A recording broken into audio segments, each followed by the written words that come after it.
أهلا يا جماعة، أنا النهاردة حابب أشارك معاكم حاجة جديدة ومتحمس لها جدا. أنا جبت كاميرا وترايبود ومايك عشان الفلوجات الجاية تكون جودتها أحسن بكتير، فهوريكم الأدوات دي سريعا عشان تشوفوا إزاي هتفرق معانا في الفلوجات الجاية. أول حاجة معانا كاميرا أوزمو بوكيت 3. تعال نفتحها سوا.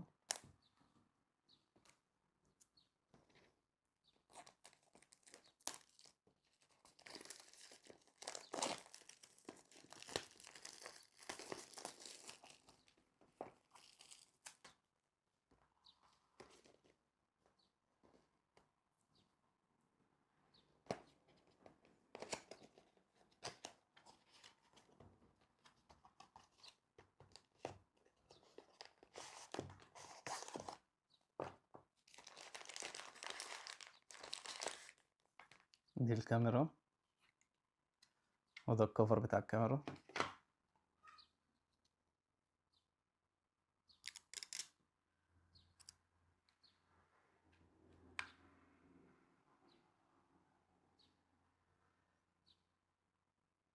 شكلنا هنعمل شغل عالي الفترة الجاية بإذن الله.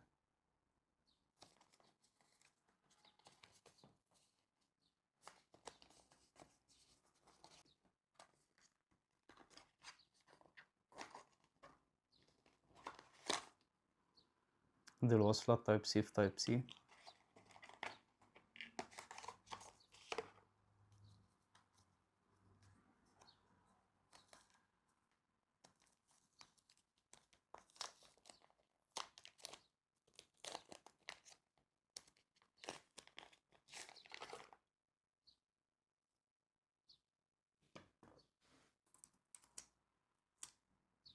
تاني حاجة معانا المايك هولي لاند M2S، بستخدمه طبعا وانا بعمل الفيديو دلوقتي.